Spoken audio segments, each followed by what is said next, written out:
Assalamualaikum warahmatullahi wabarakatuh. Alhamdulillahilladzi arsala rasulahu bil huda wa dinil haq liyudhhirahu 'ala dini kullih wa kafa billahi syahida. Asyhadu an la ilaha illallah wahdahu la syarika lah wa asyhadu anna Muhammadan abduhu wa rasuluhu la nabiyya ba'da. Jamaah sholat isya wa tarawih wal fitri Masjid Al-Huda rahimakumullah. Izinkan saya di waktu yang pendek ini menyampaikan materi dengan judul Merajut Cinta Perkawinan Nabi Yakub alaihi salatu wassalam. Kenapa saya beri merajut cinta perkawinan? Karena Nabi Yakub menikahi 4 orang wanita, dan dari 4 wanita ini melahirkan 12 anak putra. Bagaimana caranya menjalin cinta dan mendidik anak-anaknya? Istri yang pertama Bapak Ibu namanya Lia atau Laya. Kalau dipelajarkan orang Jawa bilang loyo. Jadi sesuai dengan namanya, istri pertama ini orangnya loyo. Walaupun kulitnya putih, tinggi, tapi pucet, bengkring, semaputan. Ini istri pertama Nabi Yakub. Nabi Yakub tidak suka Bapak Ibu menikahnya karena dijodohkan oleh pamannya bernama Syekh Laban. Lianya suka, Nabi Yakub tidak suka. Ada yang seperti Nabi Yakub di sini, menikahi wanita itu tidak suka. Tetapi Allah berikan kemujizatan. Begitu menikah dengan Nabi Yakub, Lia menjadi berigas, waras, seger, fresh, tambah cantik, seger dan subur. Dan dari Lia ini lahir 6 anak putra: Ruben, Simon, Lewi, Yehuda. Sebentar ya, 4 dulu, yang 2 nanti. Sabar. Setelah punya 4 putra, kemudian sesuai dengan keinginannya, Nabi Yakub sebenarnya mesir anak yang kedua. Anaknya Syekh Laban namanya Rohil atau Rahel, karena anaknya prigel, cepatan, gendut, petakilan, jelalatan, tombol yang disukai Nabi Yakub. Tetapi dengan Rohil ini sekian lama menikah belum dikaruniai anak.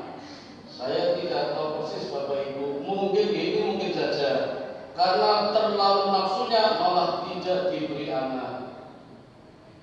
Yang putra-putra kalau nafsu banget, jangan banget ya, nanti malah nggak punya anak, biasa aja. Dan kemudian karena layak istri pertama berterima kasih kepada Yakub sudah memberikan 4 orang putra, ingin memberikan hadiah saat Yakub ulang tahun. Hadiahnya apa Bapak Ibu? Hadiahnya budaknya Lia namanya Zulfa, disuruh dinikahi Yakub. Coba Bapak Ibu, jangan kemarin betul ulang tahun bojone jenengan dihadiahi budak kon ngawini namanya Zulfa. Dan dari hasil perkawinannya ini Gad sama Naftali. Jadi sekarang putranya berapa? 6 laki-laki. Saat Yakub tahu Lia memberikan hadiah budak bernama Zulfa kepada Yakub, Rahil tahu Lia, kok kakak saya ngasih hadiah budak ya? Masa saya enggak? Rahil akhirnya juga memberikan hadiah kepada Yakub untuk menikahi budaknya Rahil, namanya Bilha, sambil meminta maaf kalau selama ini kata Rahil saya belum bisa memberikan anak. Maka Yakub menikahi 4 wanita yang keempat bernama Bilha dan melahirkan 2 anak, namanya Dan sama Zebulon. Jadi berapa anaknya? 8 ya, 8 putra semua. Oke. Bapak Ibu, suatu saat ini 4 orang rumahnya beda-beda, tidak satu rumah.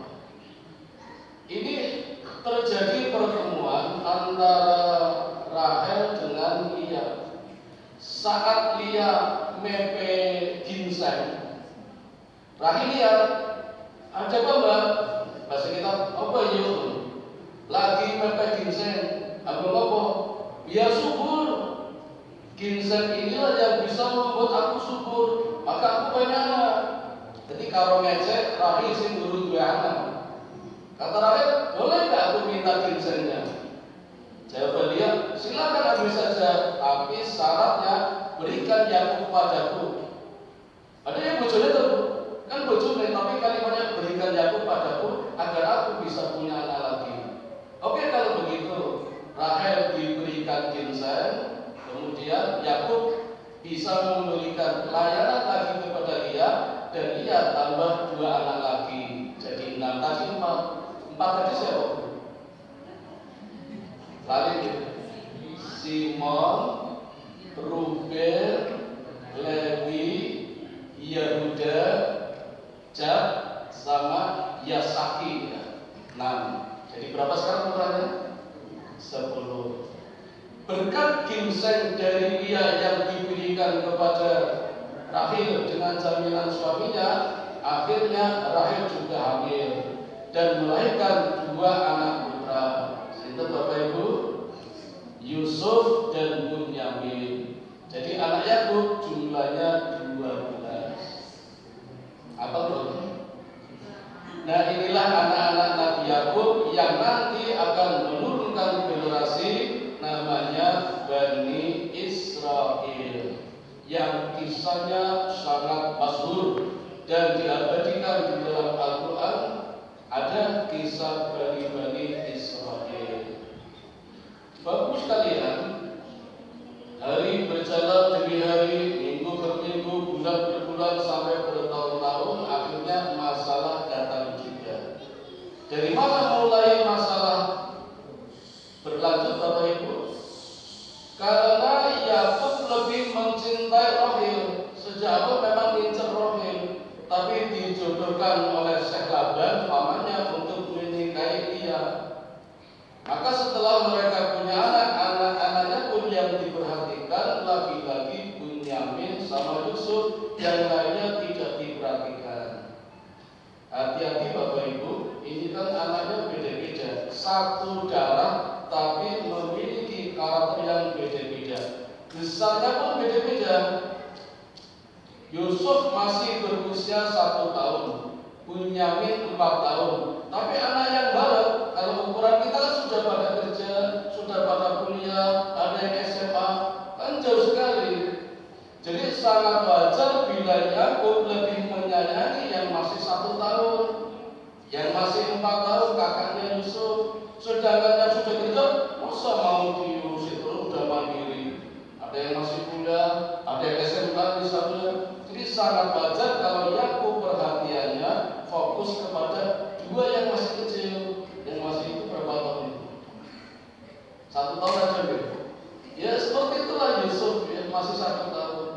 Tetapi Bapak Ibu, anak-anak dari istri-istri yang lebih senior tidak suka lalu membuat rencana-rencana yang buruk hingga akan membunuhnya. Ditambah lagi Bapak Ibu, ketika Yusuf yang baru 1 tahun ditinggal ibunya Yusuf namanya siapa Pak? Rahel meninggal dunia, tentu sangat sedih. Istri 4, satu yang paling disayanginya diambil dulu oleh Allah, padahal anaknya masih kecil-kecil. Yusuf 1 tahun, Bunyamin 4 tahun. Jadi wajar kalau perhatian pada 2 anak ini. Tapi yang lain tidak terima, anak-anak kakak-kakaknya tidak terima, istri-istrinya juga tidak terima. Apalagi budaknya, namanya budak nih, jadi majikan, jadi kayak lagu keren berbalik itu. Malah dontranya, Zulfan ranya, Bilhan juga ranya, perlu dikompori oleh dia. Ini masalah yang terjadi dalam satu rumah tangga dengan 4 istri, 12 anak. Sebentar Bapak Ibu, waktunya habis nih, besok lagi aja. Tapi sebentar saya tutup dulu dengan kisah ini. Jadi ternyata kehidupan mereka berlanjut sampai 20 tahun. Dan saatnya 20 tahun Bapak Ibu, coba dihitung-hitung ya, 20 tahun bisa menikahi 4 wanita dengan 12 anak. Wonten lagi. Akhirnya Nabi Yakub pamit sama Syekh Laban, saya sudah cukup mau pulang kampung. Kan rumahnya bukan di situ. Aslinya Palestina. Ya, bapaknya namanya Nabi Ishak, ibunya namanya Ribkah. Ceritanya ikut Syekh Laban, pamannya yang tinggal di Haran, itu karena hijrah diancam oleh kakaknya Yakub namanya Esau akan dibunuh. Karena Esau berhak mendapat warisan kenabian, tapi direkayasa oleh Ribkah yang lebih cinta pada Yakub agar kenabiannya diberkatinya pada Yakub, bukan pada Esau. Maka Esau marah dan di depan Nabi Ishak mengancam akan membunuh. Jadi Yakub itu hijrah.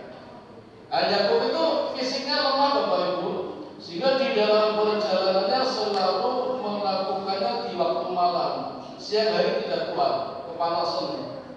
Nah, perjalanan malam ini yang disebut dengan nama Isra. Kelingan betul Nabi kita Muhammad SAW ketika Isra Mi'raj melakukan perjalanan malam dari Masjidil Haram ke Masjidil Aqsa itu di waktu malam disebut Isra. Nabi Yakub juga melakukan perjalanannya di waktu malam, maka disebut Isra. Nah, ada 3 riwayat untuk ini yang mana? Yang pertama riwayat dari orang-orang Yahudi waktu Yakub tertidur di siang hari di atas batu, dia bermimpi berkelahi dengan Tuhan. Coba Bapak Ibu, berkelahi dengan Tuhan dan Tuhan kalah. Hebat nih, Tuhan kalah. Tuhan itu ilah. Bahkan namanya Israel, orang yang melakukan perjalanan malam mampu mengalahkan Tuhan. Maka Yakub diberi nama Israel, Isra dan Isra perjalanan malam ini itu ilah. Makanya orang Israel sekarang nggak takut sama Tuhan, karena Yakub mampu mengalahkan Tuhan. Versinya begitu. Sekarang versi Kristiani, di dalam mimpinya Yakub berkelahi dengan malaikat namanya Israel, malaikat pencabut nyawa. Malaikatnya kalah, coba sekali ya, malaikat sampai kalah. Jadi nggak beraninya bernyawanya itu, sampai pasrah telah itu menurut versi Kristiani. Maka disebut juga Israel, hamba yang mengalahkan malaikat Israel. Kalau versi Islam beda lagi. Yakub bermimpi di batu itulah nanti berdiri kerajaan menjadi tempat tinggalnya Yakub. Nah, ini yang masyhur di kalangan umat Islam yang kisah seperti ini. Kembalinya Yakub dari Syekh Laban di Haran ke Palestina itu membawa banyak bekal. Jadi kerja selama 20 tahun mampu mengumpulkan harta yang banyak, emas perak yang banyak, kuda, onta, domba yang banyak, semuanya dikembalikan.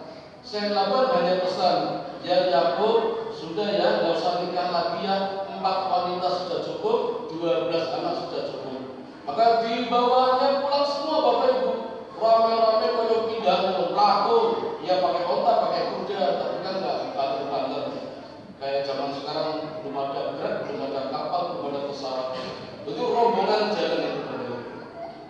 Tujuan pertama Bapak Ibu, menemui kakaknya Esau yang dulu bersumpah akan membunuh Yakub.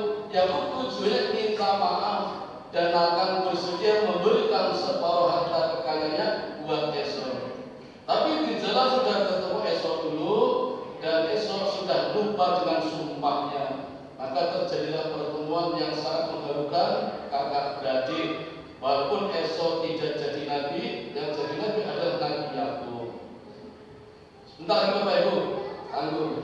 Dan di tempat batu yang dulu menjadi tempat tinggalnya waktu istirahat dan bermimpi, disitulah dibangun Masjidil Aqsa yang sekarang menjadi Baitul Maqdis di Yerusalem, Palestina. Jadi kesimpulannya Bapak Ibu, Baitul Maqdis atau Masjidil Aqsa dibangun oleh Nabi Yakub. Nabi Yakub. Sedangkan Masjidil Haram yang ada di Mekah, yang ada Ka'bahnya, dibangun oleh Nabi Ibrahim dan Nabi Ismail. Ismail putranya Nabi Ibrahim dari istri kedua bernama Hajar. Nabi Yakub membangunnya bersama Nabi Ishak. Ishak adalah putra kedua dari istri pertama Nabi Ibrahim, yaitu Sarah. Demikian Bapak Ibu secara ringkas berdirinya Masjidil Haram yang dibangun oleh Nabi Ibrahim dan Ismail. Masjidil Aqsa dibangun oleh Nabi Ishak dan Nabi Yakub, menjadi dua tempat peribadatan yang sangat tinggi nilainya, dan barang siapa sholat di sana akan dilipat gandakan berkali-kali pahalanya dan nilainya. Mari Bapak Ibu kita berdoa, berangan-angan, bermimpi, mudah-mudahan bisa kesana nih bareng-bareng satu rombongan jamaah Masjid Al-Huda Hadi Mulyo. Amin ya rabbal alamin. Mimpi dulu nggak apa-apa Bapak Ibu. Demikian kisah singkat yang dapat kami sampaikan. Mohon maaf kalau ada kekeliruannya. Terima kasih atas perhatiannya. Mudah-mudahan bermanfaatnya. Mari kita tutup dengan doa kifaratul majlis. Subhanakallahumma wa bihamdika asyhadu an la ilaha illa anta astaghfiruka wa atubu ilaik. Assalamualaikum warahmatullahi wabarakatuh.